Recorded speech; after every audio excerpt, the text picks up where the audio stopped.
Bismillah. Assalamualaikum warahmatullahi wabarakatuh. Alhamdulillahi hamdan katsiran thayyiban mubarakan fihi kama yuhibbu rabbuna wa yardah. Ashhadu an la ilaha illallah wahdahu la syarika lah wa ashhadu anna Muhammadan abduhu wa rasuluhu sallallahu wa sallam alaihi wa ala alihi wa ashabihi wa sallama tasliman katsiran. Qala Allah Ta'ala fil Qur'anil Majid, ya ayyuhallazina amanu ittaqullaha haqqa tuqatih wa la tamutunna illa wa antum muslimun. Amma ba'd, fa inna asdaqal hadisi kitabullah wa khairal hadi hadi Muhammadin sallallahu alaihi wasallam wa syarrul umuri muhdatsatuha wa kullu muhdatsatin bid'atun wa kullu bid'atin dhalalatun wa kullu dhalalatin finnar. Nas'alullaha as-salamata wal afiyah. Ma'asyiral muslimin wal muslimat rahimani wa rahimakumullah. Kembali kita bersyukur kepada Allah Tabaraka wa Ta'ala, yang mana pada malam hari ini Allah kembali mengumpulkan kita bersama di dalam tempat yang paling Allah cintai di permukaan bumi ini, yakni Masjid Baitullah.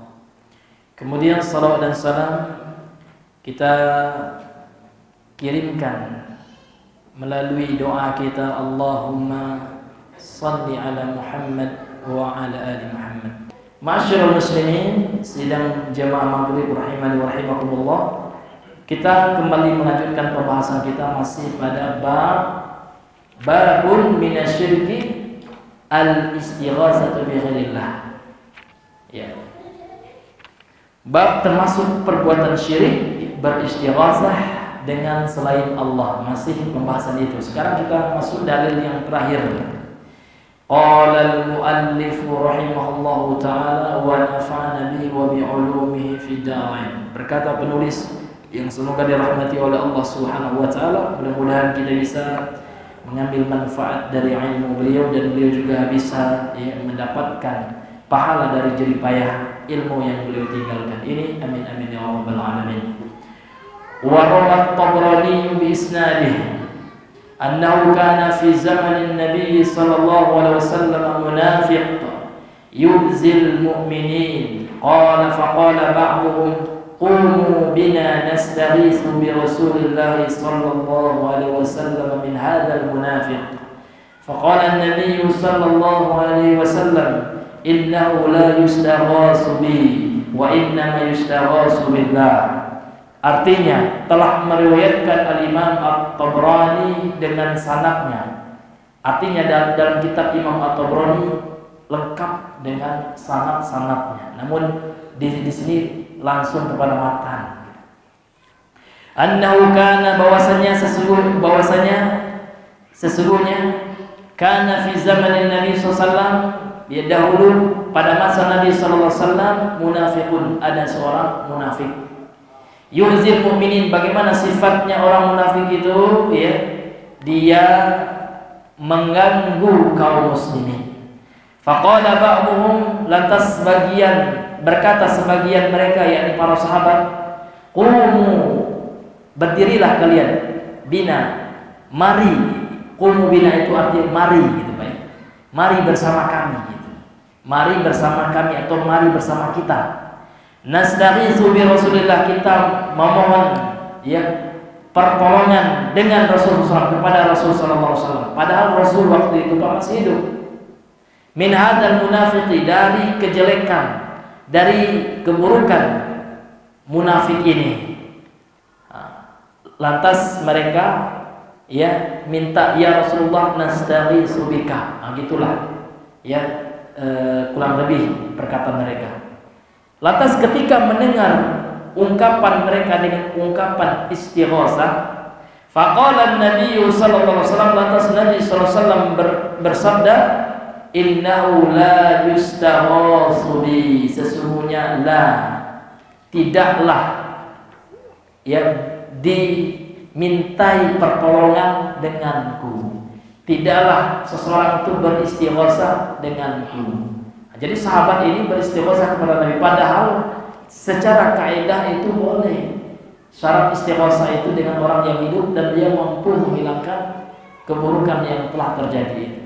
Namun karena lafaznya lafaz istighatsah, lantas Nabi menolak itu. Innahu la yustaghatsu bi, sesungguhnya tidaklah seseorang itu beristighatsah kepadaku.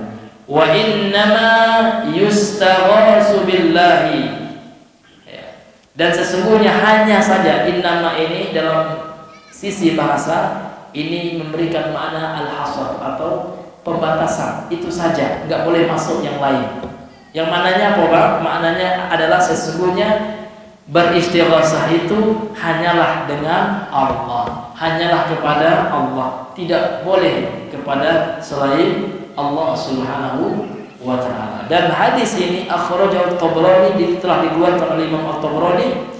Wa qala Al-Haythami, yang berkata Al-Imam Al-Haythami, seorang ahli hadisnya, fi Majma'iz Zawaid, pada kitabnya Majmu'uz Zawaid juz 10 halaman 159, berkata Imam At-Tabrani, rijaluhu rijalus sahih, perawi-perawi hadis ini semuanya adalah perawi-perawi yang sahih. Ghayra ibni Luhai'ata, kecuali Ibnu Luhai'ah, wa huwa hasanul hadis. Tapi walaupun enggak sahih, namun dia masih diterima. Hasan hadis yang beliau riwayatkan, itu kualitas ataupun derajat hadis yang diriwayatkan oleh Ibnu Luhai'ah ini hasan. Artinya masih diterima sebagai dalil ya di dalam hukum. Seperti itu Bapak Ibu yang dirahmati oleh Allah Subhanahu wa ta'ala. Jadi dalam hadis ini Pak, jelas sekali Nabi menolak. Innahu la yustaghatsu bi, sesungguhnya tidak boleh ya dimintai dan istighatsah bi, melaluiku, kata Nabi. Karena ba'distu ba'salabiyah, dengan sebab aku. Ini jelas sekali hadis Rasul melarang. Bagaimana dengan sebagian kaum muslimin masih ngotot ya, menggunakan nasyid-nasyid, syair-syair yang ada di dalamnya unsur istighatsah kepada Rasul. Bahkan Rasul marah. Ini Bapak Ibu, bukan saya marah ya, ini Nabi dalam hadis sahih. Bapak Ibu yang dirahmati oleh Allah Subhanahu wa ta'ala. Qala asy-syarih hafizahullah ta'ala wa ra'ah, berkata pensyarah kitab Al-Imam Al-Syekh Saleh bin Abdullah Al-Fauzan bin Fauzan hafizahullah ta'ala, At-Tabrani, yang dimaksud dengan Imam At-Tabrani ini adalah wal hafizul imam, dia adalah seorang al-hafiz, al-imam. Nah ini pernah kami sampaikan pada majelis yang lain. Apa definisi hafiz itu? Hafiz itu dikatakan oleh Al-Imam Ibnu Hajar ya, dalam kitabnya Nukhbatul Fikr. Jadi kitab Nukhbatul Fikr itu dalam urutan kurikulum. Kalau kami dulu di Yaman ya, kalau belajar hadis itu dari Baiquniyah. Setelah Baiquniyah masuk Mukhtasar Ulumul Hadis ya, yang Imam Ibnu Katsir Mukhtasar Ibnu Shalah. Karena yang pertama kali Bapak Ibu menulis mustalah hadis, ilmu hadis dalam bentuk kitab itu bernama Al-Imam Ibnu Shalah. Sama dengan ilmu usul fikih. Yang pertama kali menulis ilmu usul fikih dalam sebuah kitab selama Al-Imam Syafi'i. Judul bukunya apa? Ar-Risalah. Nah, itu kitab usul fikih yang pertama. Kalau kitab mustalahul hadis yang pertama itu judulnya ya Ulumul Hadis, judulnya Ulumul Hadis. Kemudian kitab Ulumul Hadis ini oleh Imam Ibnu Shalah diikhtisar, diringkas oleh Ibnu Katsir. Namanya Mukhtasar ya, namanya Mukhtasar Ulumul Hadis. Nah, itu kalau di Yaman kurikulum seperti itu. Yang pertama Baiquniyah, yang kedua Mukhtasar Ulumul Hadis, yang ketiga baru Nukhbatul Fikr. Ada syarah beliau namanya An-Nukat, masih Imam Ibnu Hajar yang menulis penulis kitabnya An-Nukat fi Syarhi ya Nukhbatil Fikr. Nah, kalau Bapak ingin dengar kajiannya bisa di-download di YouTube atau di mana Pak ya. Nah, itu ada ustaz kita udah lama, beliau pernah buat daurah Nukhbatul Fikr ini, Ustaz Zulkarnain ya. Kalau nggak salah tahun 2005 atau udah lama gitu. Itu bisa kita dengar juga ya sebagai apa? Sebagai untuk menambah wawasan kita. Ini termasuk ilmu mustalah ya yang terkenal itu. Jadi Imam Ibnu Hajar dalam kitabnya Nukhbatul Fikr ya, beliau memberikan definisi terhadap apa yang dimaksud dengan al-hafiz. Al-hafiz itu kata beliau adalah man ahata ilmuhu, barang siapa yang ilmunya itu mencakup maksudnya sudah menghafal. Dia sudah menghafal bimi'ati alfi hadisin, 100.000 hadis minimal, baru orang itu dikatakan al-hafiz isnadan wa matnan, baik secara sanad-sanadnya. Jadi dia hafal nggak hanya matan isi hadis baik, namun yang dihafal juga sanad-sanadnya. Jadi seseorang yang diberi gelar al-hafiz di zaman para ahli hadis, di zaman ulama mutaqaddimin, orang yang telah hafal minimal berapa? Ya, 100.000 hadis, baik secara sanadnya dan matan hadis. Tidak hanya matan ya, sanadnya juga. Nah, sanadnya agak berapa ya, karena kita harus menghafal nama-nama perawi hadis, rijalul hadis. Dalam ilmu mustalah itu ada khusus namanya ilmu rijalul hadis gitu ya. Orang yang mengetahui tentang perawi hadis, mengetahui di sini tahu namanya, tahu biografinya, tahu siapa gurunya, tahu kapan hidup dan wafatnya gitu ya. Dan tidak hanya tahu, dihafal ya. Itulah yang disebut dengan al-hafiz.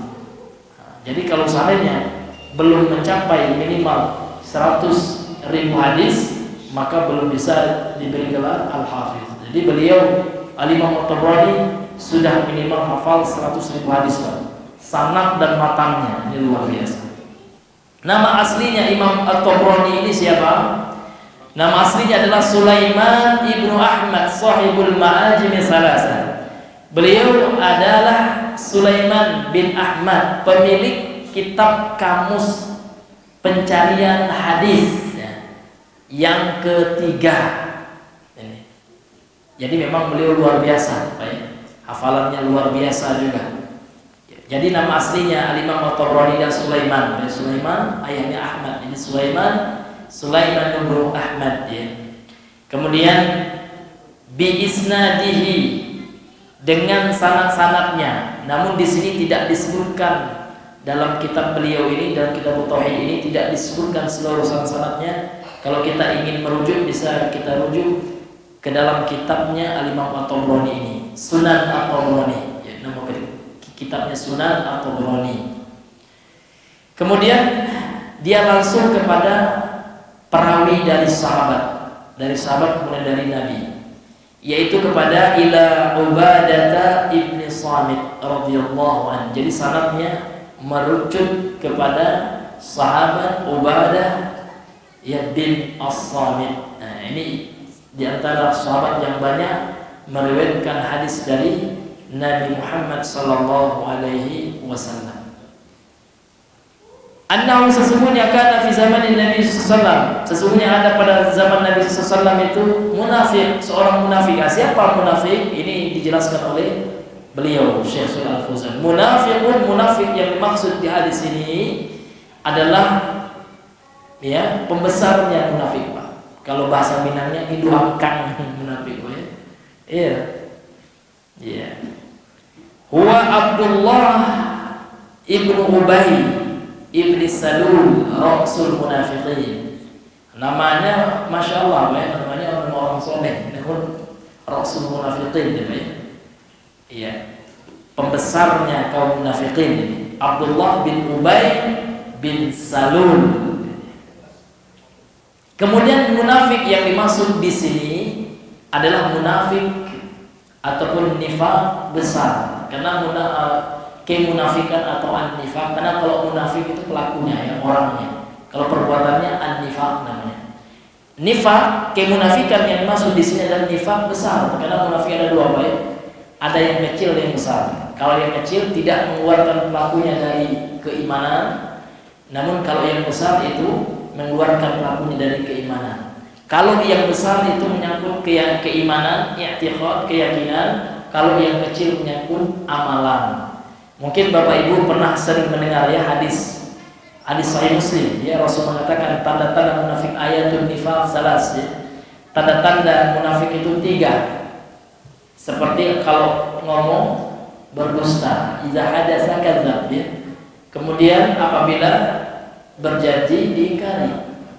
Wa idza tumina khan, kemudian apabila diberikan amanah dia khianat. Ya. Bahkan di riwayat yang lain wa idza khasama fajara. Dalam riwayat yang lain 4. Apabila dia berkhusumat ya, bersengketa dengan orang lain, dia bertindak curang gitu kan ya. Ketika berdebat curang, ya, ketika berselisih dia zalim. Nah itu. Ini para ulama mengatakan hadis ini menunjukkan tentang nifaqul amali. An-nifaqul amali ya. Kemunafikan amal yang tidak dosa besar juga Pak, dosa besar tetap ya. Namun pelakunya tidak keluar dari Islam. Artinya kalau pelakunya meninggal ya, maka tidak bisa kita katakan kekal di neraka. Beda dengan nifak yang dibahas di sini, ini adalah kemunafikan besar. Apa itu? Nah, di sini dijelaskan oleh beliau. Wan nifaqu huna, dan kemunafikan di sini adalah izharul islami wa ikhfaul kufr. Menampakkan keislaman dan menyembunyikan kekufuran. Artinya sebenarnya dia kafir. Akan tetapi sebagaimana kita ketahui Pak ya, Rasul ketika menguasai kota Makkah memberikan kebebasan. Kalau ingin masuk Islam kalian selamat.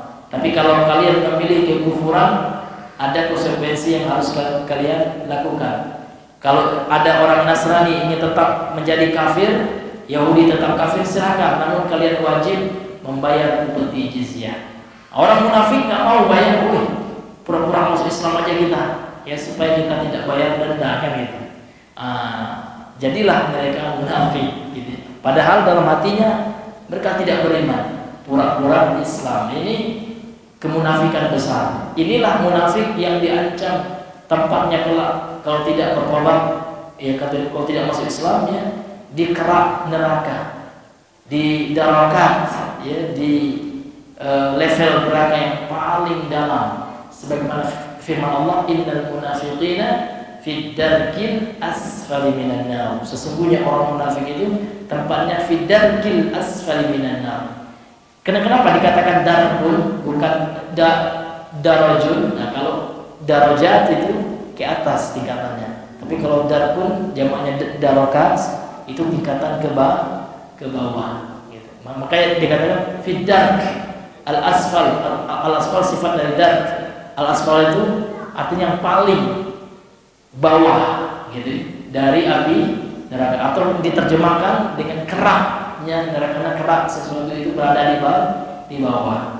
Nah, itu adalah munafik seperti ini. Orang yang menampakkan keislaman, pura-pura Islam seolah dia adalah orang Islam, namun hatinya itu kafir, artinya tidak muslim dia. Boleh jadi dia musyrik, dia penyembah berhala, boleh jadi dia Yahudi atau Nasrani atau penganut agama-agama yang lain gitu. Nah, ini Bapak Ibu yang dirahmati oleh Allah. Jadi para sahabat Pak terganggu dengan kelakuan orang munafik ini. Abdullah bin Ubay bin Salul ini lantas ngadu sama Nabi gitu ya. Ya Rasulullah, tolong dieksekusi itu orang munafik ya. Akan tetapi Nabi menolaknya. Dalam riwayat yang lain, Nabi juga diminta untuk membunuh orang munafik, maka Nabi mengatakan tidak. Ya, kenapa? Karena nanti akan menimbulkan fitnah. Orang-orang menyangka Muhammad membunuh sahabatnya, padahal mereka bukanlah sahabat, pura-pura sahabat gitu, seperti itu. Artinya apa? Nabi Muhammad ini luar biasa Pak. Beliau itu melihat maslahat dan mudarat sesuatu, tidak hanya asal mengeksekusi sesuatu, karena beliau pandangannya luas gitu.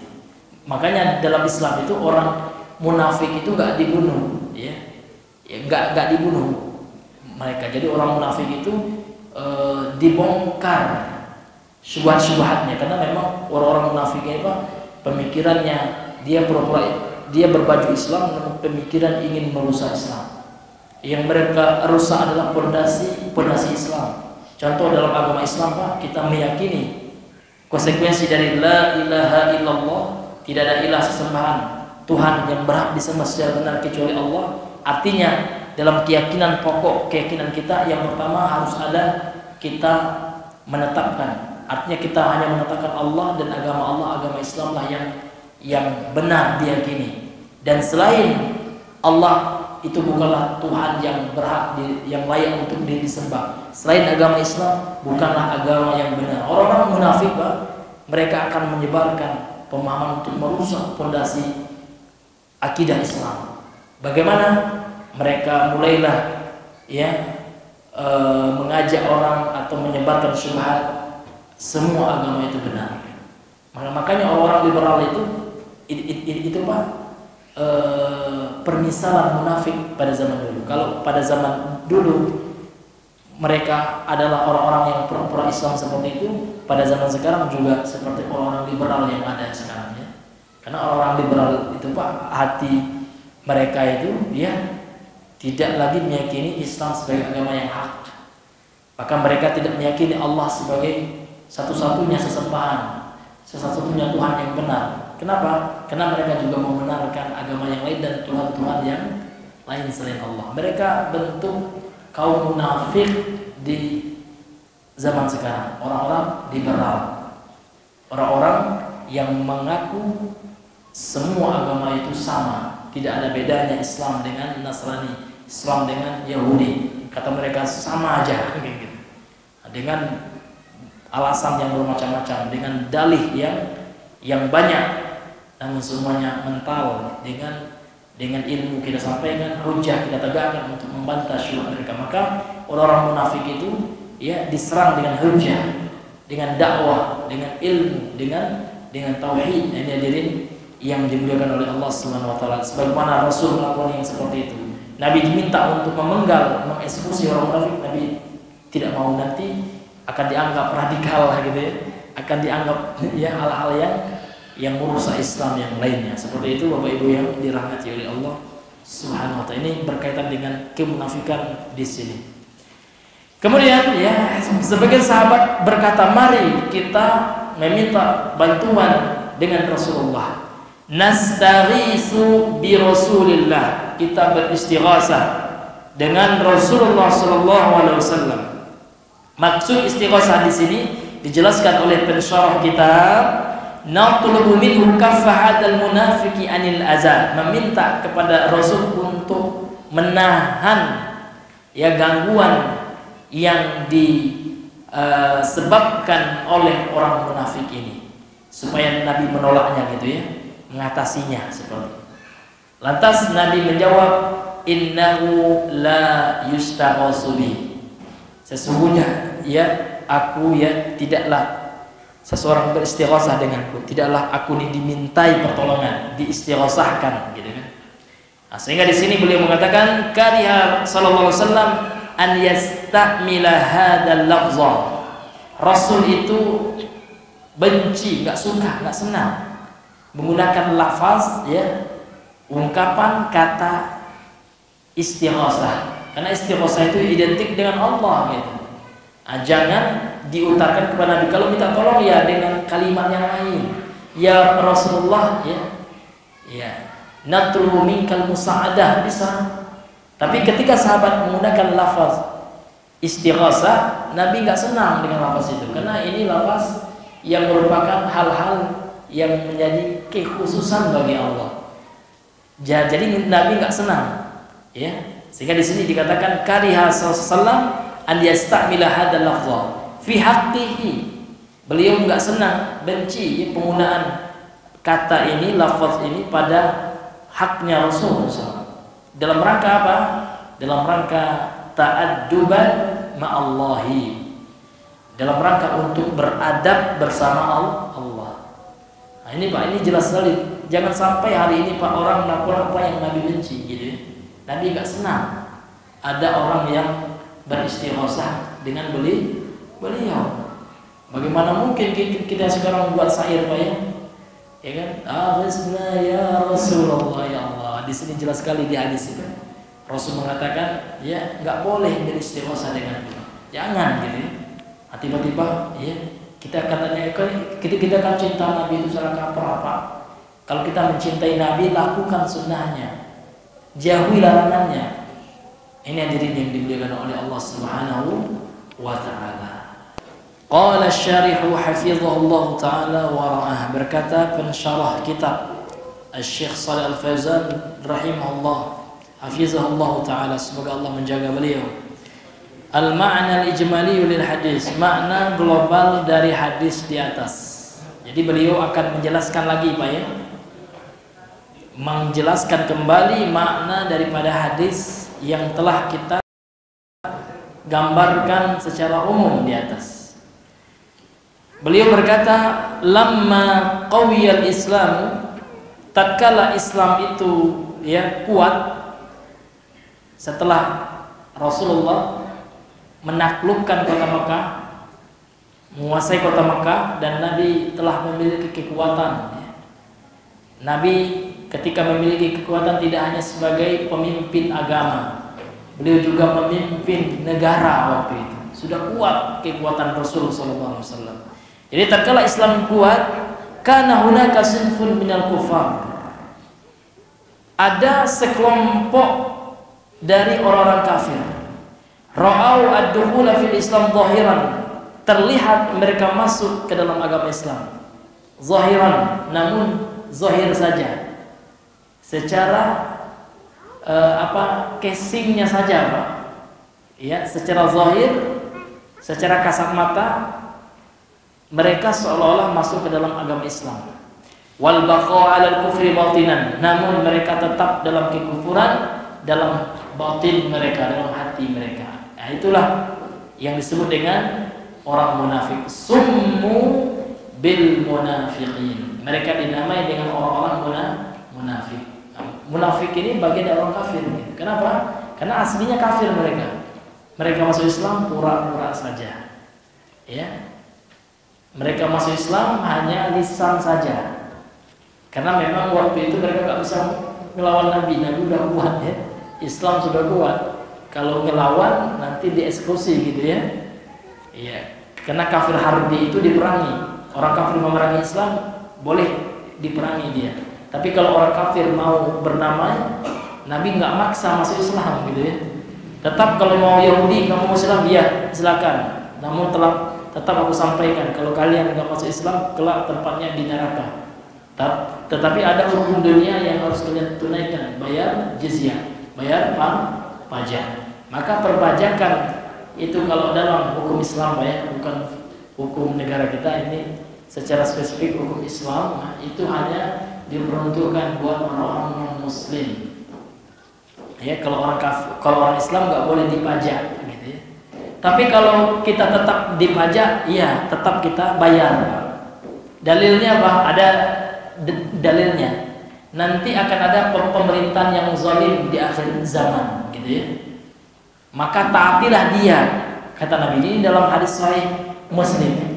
In daraba zahrak, walaupun dia pukul pundakmu, wa akhadha malak, dan mengambil hartamu, maka dengar dan taatilah dia. Nah, kan itu dalilnya. Ini hadirin yang diberikan. Jadi kalau seandainya kita dikenakan pajak, ya nggak apa-apa. Namun jangan kita yang memajak. Ya. Tapi kalau kita dipaksa bayar pajak, ya tetap ya, seperti itu berdasarkan hadis dalam Sahih Muslim. Tapi kalau kita nggak bayar pajak dan aman, nah, tidak ada dampak negatifnya, maka nggak apa-apa yang seperti itu. Artinya kita bisa berpandai-pandai, asalkan jangan ya menimbulkan mudarat yang lebih besar. Jadi ada fatwa yang mengatakan seperti itu, gitu ya. Wallahu a'lam bishawab. Wa kana yusdaru minhu minal aqwali wal af'ali ma yudayyiqul muslimin. Dan dahulu dari orang-orang kafir itu, Pak, muncul perkataan-perkataan, perbuatan-perbuatan yang mempersempit atau yang mengkerdilkan orang-orang Islam.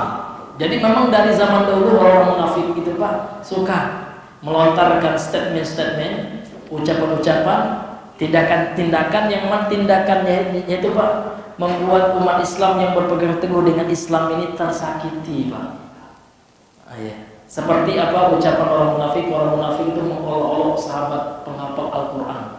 Sampai-sampai orang munafik mengatakan, tidaklah kami menyaksikan manusia yang paling rakus terhadap dunia, yang paling besar perutnya gitu ya, ketimbang Qurra para pembaca Al-Quran itu, sahabat Nabi.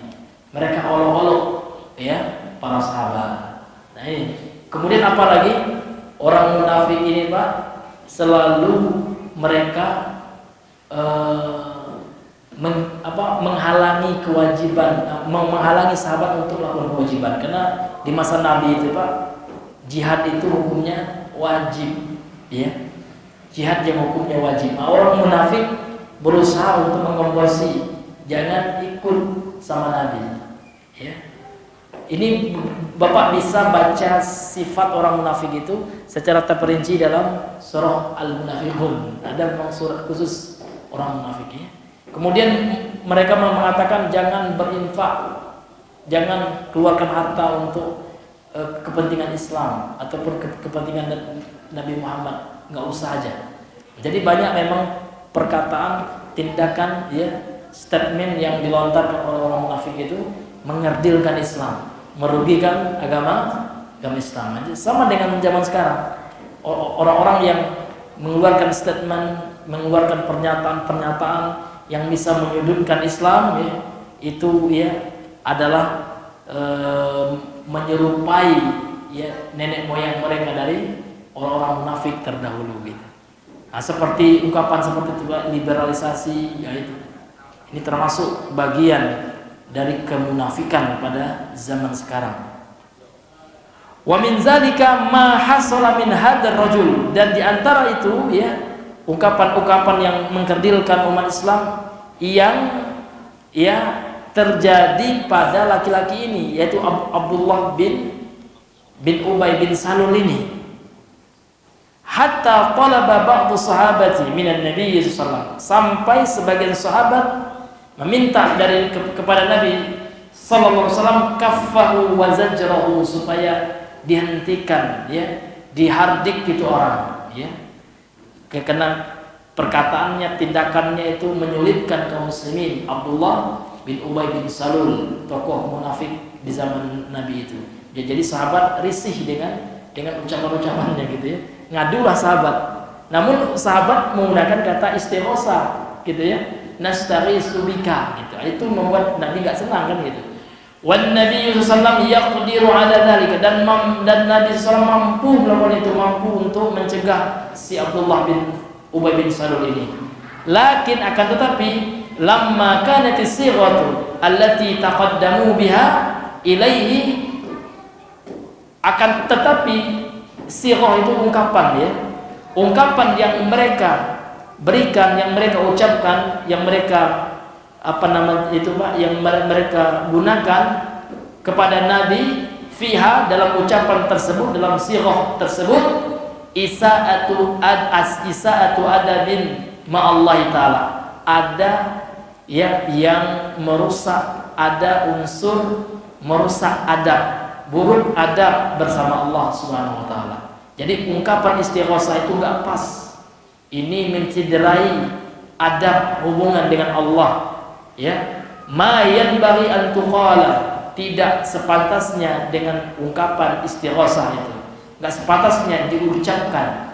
Istangqara Nabi sallallahu alaihi wasallam, akhirnya Nabi mengingkarinya, ta'liman lisahabati, dalam rangka untuk pengajaran, bentuk pengajaran kepada para sahabat, wasaddan, dan bentuk menutup lizari'ati syirki, celah-celah yang bisa mengantarkan ke dalam kepada kesyirikan, wa himayatan, dalam rangka untuk membela, melindungi tauhid gitu.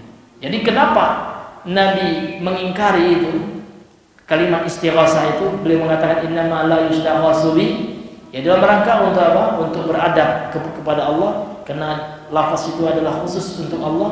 Enggak sepantasnya Nabi juga dimintai pertolongan dengan lafaz istighosah itu. Kemudian yang kedua dalam rangka mengajari sahabat, ya gitu ya, karena lafaz itu enggak layak untuk Rasul SAW, itu hanya lafaz khusus untuk Allah. Kemudian yang keempat sebagai saddan bidzari'ah, sebagai sadduz zari'ah, menutup celah, menutup jalan yang bisa mengantarkan kepada perbuatan syirik. Kemudian yang selanjutnya untuk menjaga tauhid. Ini luar biasanya Nabi, Pak. Sebelum terjadi, Pak, sudah Nabi larang sahabat, sehingga ini menjadi pelajaran bagi kita, sehingga terjadi perbuatan itu kita bisa mengingkarinya. Ini hadirin yang dimuliakan oleh Allah Subhanahu wa ta'ala. Kemudian ya, apa kaitan hadis ini dengan bab yang kita pelajari, bab termasuk perbuatan syirik istighosah kepada selain Allah? Apa kaitan hadis ini? Kata beliau, munasabatul hadis lil bab, kesesuaian hadis ini terhadap bab tentang termasuk bagian perbuatan syirik adalah beristighosah kepada selain Allah. Maka kata beliau, inna fihi, sesungguhnya di dalam hadis ini, ingkaran Nabi sallallahu alaihi wasallam al-istighosata billah, terdapat pengingkaran Nabi ya beristighosah dengan selain Allah, yaitu kepada beliau. Beliau ingkari, artinya enggak boleh kepada Nabi saja Nabi melarang, mengingkari, apalagi beristighosah kepada selain ya Nabi. Tentu itu adalah perbuatan syirik yang nyata. Maka kalau ada juga di antara kaum muslimin, ya Syekh Abdul Qadir Jailani, aghithna ya Syekh, itu bentuk kesyirikan yang nyata, karena nggak boleh. Nabi saja nggak mau. Ya para sahabat, padahal Nabi waktu itu hidup mampu untuk melakukannya, Nabi melarang sahabat. Apalagi sudah meninggal, jelas ya. Ini mengarah kepada minasyirki al-istighosatu bighairillah, termasuk perbuatan syirik beristighosah. Istighosah itu, Pak, ini telah kita bahas pada perbuatan pertemuan yang sebelumnya ya. Istighosah itulah doa, bagian daripada doa. Doa minta diangkat musibah ya yang telah terjadi. Misalkan, Pak, kita sekarang kena musibah gempa. Jadi kita beristighosah nih. Ya, mohon diangkat musibah yang telah terjadi berupa gempa atau berupa kebanjiran, berupa kemarau panjang, berupa paceklik gitu ya. Kalau kemarau panjang, maka di antara doa yang disunahkan bagi imam pada sholat istisqa, sholat minta hujan itu, mengangkat tangan sampai kelihatan ketiak ini ya, seperti itu yang diajarkan oleh Nabi. Kemudian membaca doa Allahumma aghithna, Allahumma aghithna, minta sama Allah gitu. Bukan malah minta ya sama selain Allah. Nah, karena saya pernah baca buku, Pak, namun buku ini banyak syirik di dalamnya gitu ya. Ya, katanya doa untuk menahan darah katanya. Namun doa yang diajarkan syirik, Pak, karena di situ meminta beristighosah ya. Ya akhirnya ya Syekh Abdul Qadir Jailani, ya itu ya, isinya gitu ya. Masa minta sama Syekh Abdul Qadir ya, ketika kita buka minta sama Syekh Abdul Qadir ya, sebut aja nama Syekh itu udah ya. Nah, itu luka sembuh, na'udzubillah ya. Kemana Allah gitu ya? Masa Allah lebih rendah daripada manusia biasa gitu? Nah, itu, Pak.